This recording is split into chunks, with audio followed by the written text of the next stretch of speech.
welcome back to my channel. Happy Vlogmas. So today I thought I would come to you with a quick cooking video. If you're new to my channel, my name is Kirsten and I'm a mum of one, and on my channel I do a whole bunch of sort of sit down mummy videos, and I also do some weekend and weekly vlogs with my little family, with me, my husband and my daughter Madison. So if that's something you're interested in, please hit the subscribe button and you won't miss out on any of our videos. So in today's cooking video, it's obviously Christmas themed. I've got my Christmas apron on, and it's a recipe that's quick and easy. It's my go-to recipe for when I'm going to someone's house. It's just something a little bit extra than a standard box of chocolates or a bottle of wine, which are obviously great options, but this is something that you can do yourself and whip up really quickly. It's a no-bake recipe, so there's no time involved with the whole baking and making sure it's all cooked and whatever. So the recipe it is Christmas rum balls. I'm sure you've had them before. If you haven't, this is what you'll need to make them. So you'll need a big bowl and a spatula or wooden spoon. So this is my little Christmas one that I have. You'll need a cup of coconut. So this is desiccated coconut. You just get it at the shops. And then some extra for rolling at the end. You'll need a quarter of a cup of cocoa. I like to use Dutch processed cocoa just because it gives a nicer, richer flavor. You'll need a full can of sweetened condensed milk, which is always on special around Christmas time. You'll need a packet of biscuits. I've used Arnott's arrowroots, but you can also use like the teddy bears or the Marie biscuits, and I've just put it through my food processor. Lots of other recipes sort of say you can sort of put them in a bag and mash them and bash them with a rolling pin, but that takes way too long. I'm a mum, so I just whipped these in the food processor.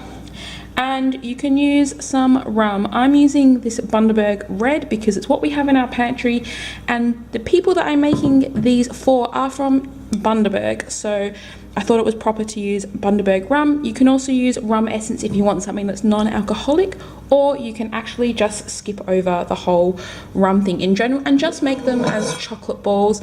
I've got a cute little Christmas plate to serve them on, and the other thing you can use, it's optional but you don't have to, is just some plastic gloves, just because the sticky mixture when you're rolling it into a ball can get sticky, so I like to use gloves. So as I said, this recipe is a no-bake recipe. You do have to have some fridge time, but it's not too much fridge time. And obviously if you're going to someone else's house, you can actually put them in like your esky and just keep them cool. They just need to be refrigerated for a little while. Some say overnight. That's, for me, it's way too long. A couple of hours is plenty, and you will probably get away with an hour. So what you need to do is,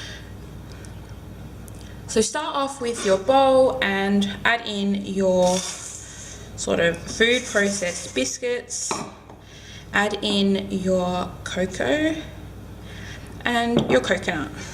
And what you want to do is you want to mix these so they're well combined and just evenly. So what you'll see is they will sort of go a brown colour from the cocoa, like so. Really easy. Then what you want to do is add your can of condensed milk. I warn you, if you've never used condensed milk before, it's very goopy. I don't know if goopy's a word. So I'm actually just going to grab an extra knife just to scrape out the excess, because it does stick to the tin quite a bit. I tend to buy condensed milk when it's on special in the lead up to Christmas and during Christmas, because it is a thing that keeps quite well, and it means that if I need to whip these up for a last minute Christmas function, then I have some in the pantry. Alright, have I got it all? Yeah, okay, there we go. See, it's very messy. So what you want to do is you just want to mix this all together.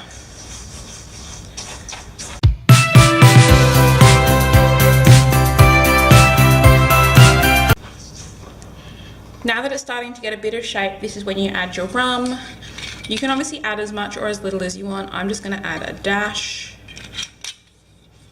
I don't want to overdo it with the rum. Rum is quite an overpowering flavour in general, so most recipes recommend about a tablespoon. Obviously it depends, same with rum essence. Obviously make sure you know how strong your rum essence is to begin with, but most of the standard store ones are averagely scented.